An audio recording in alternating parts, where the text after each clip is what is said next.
Bon, la Formule 1, ça a toujours été un sport d'hommes. Les femmes en Formule 1, c'est plutôt une exception. Et pourtant, c'est pas la première fois qu'une femme monte dans une Formule 1, c'est pas non plus la première fois qu'une femme dirige une équipe de Formule 1. Aujourd'hui, on va essayer de remonter l'histoire, de regarder des chiffres, d'essayer de comprendre un peu les blocages, et surtout, on va voir que aujourd'hui, les femmes en Formule 1, ça arrive bien plus vite qu'on ne le pense.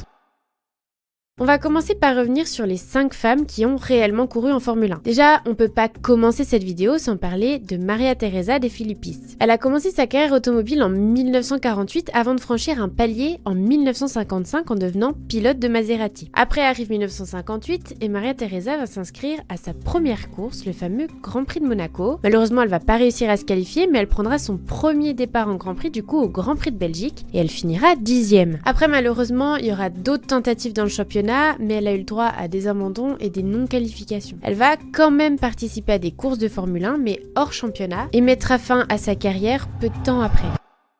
Ensuite, on va parler de Lella Lombardi. Si son nom ne vous évoque rien, alors vous avez sûrement loupé une grosse partie de l'histoire de la Formule 1. Lella Lombardi, c'est la seule femme à avoir terminé un Grand Prix de Formule 1 dans les points, mais c'est pas tout, elle est aussi la femme à avoir participé au plus grand nombre de Grands Prix, puisqu'elle en a fait pas loin de 12. Elle détient aussi un record un peu particulier, puisqu'elle a le record du plus petit nombre de points inscrits dans une carrière, puisqu'elle a 0,5 points. Vous allez me dire, mais comment ça se fait? En fait, c'est pendant le Grand Prix de Formule 1 en Espagne en 1975, sauf que ce Grand Prix a été interrompu avant les 2/3 de la distance totale de la course, ce qui fait qu'elle a marqué qu'un demi-point. Après la Formule 1, sa carrière ne s'est pas arrêtée là, puisqu'elle a terminé 11e des 24 heures du Mans en 1977, donc on peut dire que vraiment sa carrière a quand même eu une belle réussite.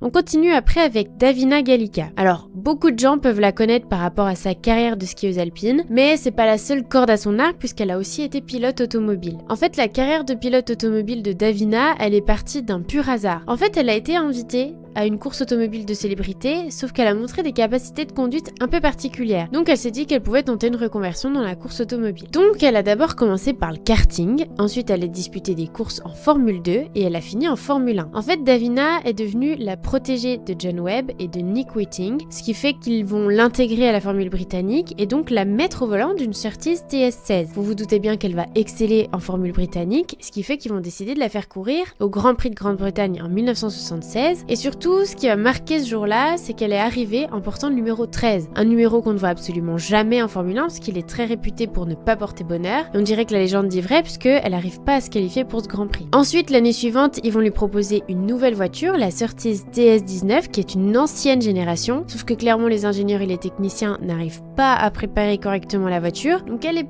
pas spécialement avantagée. Elle va quand même s'inscrire à une course de Formule 1 hors championnat, notamment celle de Brands Hatch, où elle va terminer 3e, mais aussi à Donington où elle finit 2e. Malheureusement, Davina, elle a jamais réussi à se qualifier en Grand Prix officiel. Ensuite, on continue avec Desiree Wilson. Desiree fait elle aussi partie des femmes qui n'ont malheureusement pas réussi à se qualifier en Grand Prix officiel. Desiree, avant d'arriver en Formule 1, elle a une carrière déjà pas mal construite. Elle a fait plusieurs championnats, notamment le championnat national de Formule Ford, et c'est en 1978 qu'elle va faire un premier test sur une Formule 1 Aurora de l'écurie Ensign, et après c'est en 1980 qu'elle va tenter de se qualifier pour le Grand Prix de Grande-Bretagne avec cette fois un volant de Williams. Elle va quand même plus tard prendre le départ du Grand Prix d'Afrique du Sud en 1980 avec une Tyrrell. Malheureusement, cette épreuve, elle est un peu illégitime aux yeux de la FISA parce que c'est une course qui ne comptait pas dans le championnat du monde. Mais Desiree Wilson a quand même eu une victoire en Formule 1. Alors, je sais, c'est un peu dur à comprendre, mais il y a un truc qu'il faut que vous vous rappeliez, c'est qu'à l'époque, il y a plusieurs championnats qui couraient avec des Formule 1. Mais il n'y avait qu'une seule catégorie qui comptait pour le championnat du monde. Du coup, pour vous remettre dans le contexte, parce que c'est un peu compliqué, en 1980, Desiree Wilson, elle a tenté de se qualifier au Grand Prix de Grande-Bretagne avec une Williams, chose qu'elle n'a pas réussi. Donc ça, c'était pour le vrai championnat du monde. Mais cette même année a eu lieu sur le même circuit à Brands Hatch, le championnat de Grande-Bretagne de Formule 1, donc disputé avec des Formule 1, mais ça courait hors championnat du monde. Et c'est dans cette catégorie-là, toujours avec une Williams, qu'elle a gagné la course de Formule 1. Qui fait, entre guillemets d'elle, la seule femme à avoir gagné une course de Formule 1. Ça rend juste pas la chose officielle, puisque c'était pas dans le championnat officiel. Mais ça compte quand même. Après ça, sa carrière ne s'est pas arrêtée là, puisqu'elle a elle aussi participé aux 24 heures du Mans, mais aussi aux 24 heures de Daytona. Bref, elle a fait pas mal de choses dans sa carrière automobile.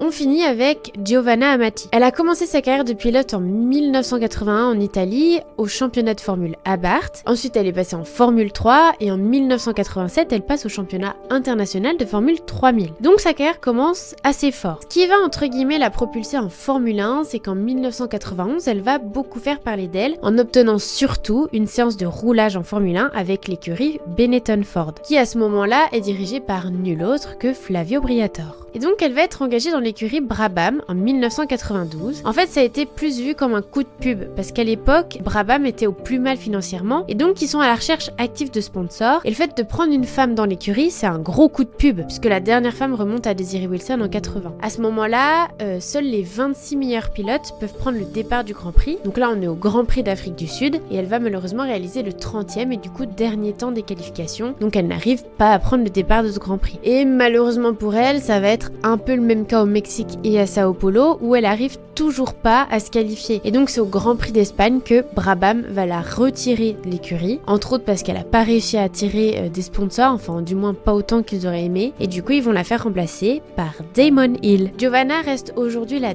dernière femme à avoir participé à un championnat du monde de Formule 1.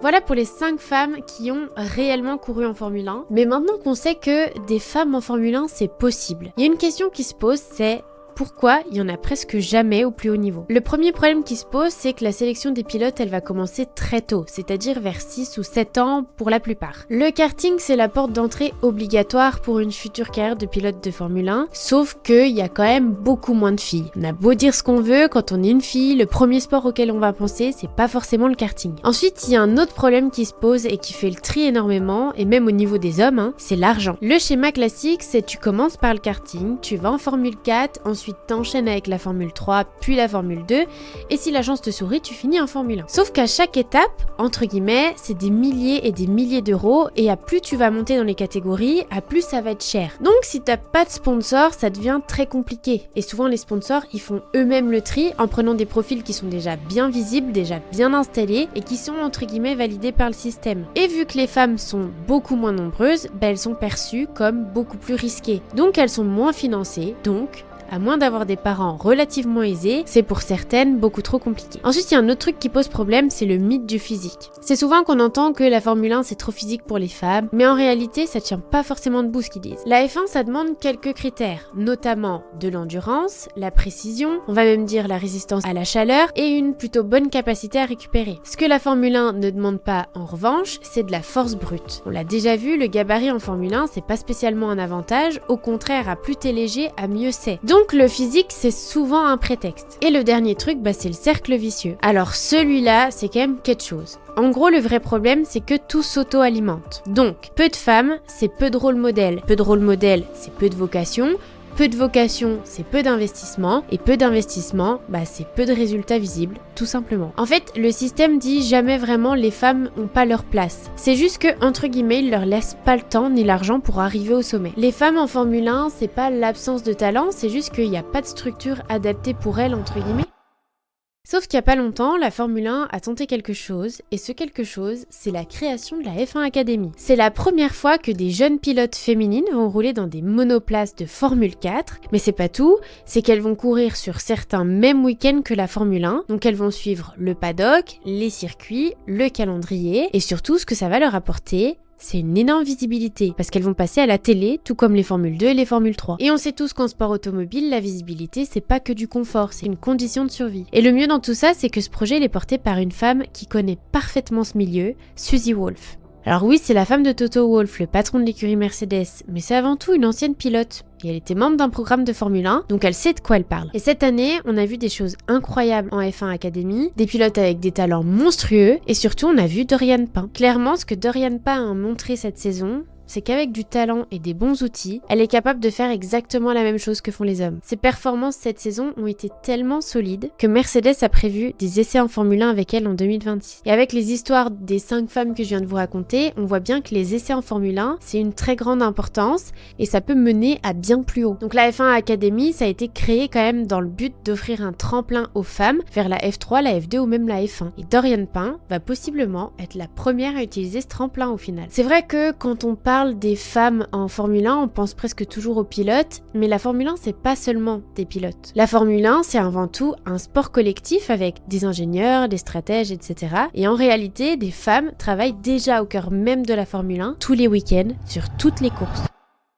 On va prendre un premier exemple, Laura Müller. En 2025, on a franchi une étape importante, c'est que c'est la première fois de l'histoire de la Formule 1 qu'une femme devient ingénieure de course titulaire. En 2025, Laura Müller est devenue l'ingénieure de piste d'Esteban Ocon chez Haas. Et l'ingénieur de piste, c'est quand même quelque chose d'hyper important parce que c'est la voix que le pilote va entendre dans son casque tout au long du Grand Prix et qui va traduire les données et ajuster les réglages. Ce poste-là, c'est l'un des plus exposés et des plus stratégiques en Formule 1. En deuxième exemple, je vais prendre Anna Schmitz. C'est la responsable stratégie de Red Bull. Anna Schmitz, c'est un peu la femme de l'ombre qui a tout changé. Anna est entre autres considérée comme l'élément clé de la domination de Red Bull de 2021 à 2024. Beaucoup ne la connaissent pas encore dans le sens où tout ce qu'elle fait, elle le fait de manière assez discrète. Elle n'est pas mise en avant de manière imposante, elle fait son travail dans son petit coin, mais elle a surtout été mise en lumière en 2025 sur le Grand Prix du Qatar quand la safety car a fait son apparition au 7e tour et qu'elle a pris la décision de faire rentrer Max Verstappen. Et ce choix a permis à Max de gagner, puisque côté McLaren, ils ont préféré les laisser les deux pilotes en piste, donc sans elle, cette victoire n'aurait possiblement pas eu lieu. Donc elle a un rôle ultra important chez Red Bull. Et parfois, les responsabilités vont bien au-delà d'une course, mais sur une écurie entière. Et là, je pense à Claire Williams. Alors oui, Claire Williams est arrivée en Formule 1 grâce à son père, qui n'est autre que le fondateur de l'écurie Williams. Mais très vite, elle est devenue la directrice du marketing et de la communication de l'écurie. Quelques années plus tard, elle va même devenir la directrice générale adjointe de l'écurie. Clairement, on la voyait absolument partout. Elle était là à tous les grands prix et elle a quitté ses fonctions en 2020 quand l'écurie a été rachetée par le fonds d'investissement Dorilton Capital. Mais elle reste encore aujourd'hui un pilier de l'écurie Williams puisqu'elle est aujourd'hui ambassadrice auprès de la banque espagnole Santander qui est un des plus gros sponsors de l'écurie et qui a été emmené par Carlos Sainz à son arrivée chez Williams. Quand on prend un peu de recul, il y a quand même une chose qui devient évidente, c'est que les femmes n'ont jamais été absentes de la Formule 1. Elles ont piloté, elles ont été ingénieures de course, elles ont été dirigeantes d'écurie. Donc le problème n'a jamais été la compétence. Le vrai problème, c'est que pendant très longtemps, le système n'a laissé qu'une seule vision possible, celle de trop cher, de trop fermé. Mais aujourd'hui, avec des initiatives comme la F1 Academy, on voit des nouveaux profils qui émergent et il y a quelque chose qui commence peut-être à changer. Peut-être qu'une femme reviendra un jour sur une grille de départ d'une Formule 1 ou peut-être pas. Mais en tout cas, tout est mis en œuvre pour que ça arrive. Et voilà, je sais pas si vous êtes d'accord avec moi, si vous avez la même vision des choses que moi. N'hésitez pas à me dire en commentaire ce que vous pensez de tout ça. Est-ce que vous imaginez un Grand Prix avec des femmes aux côtés des hommes? En tout cas, si cette vidéo vous a plu, n'hésitez pas à vous abonner, à aimer, ça me fait toujours super plaisir. Et en attendant, moi je vous souhaite un bon week-end sans Grand Prix.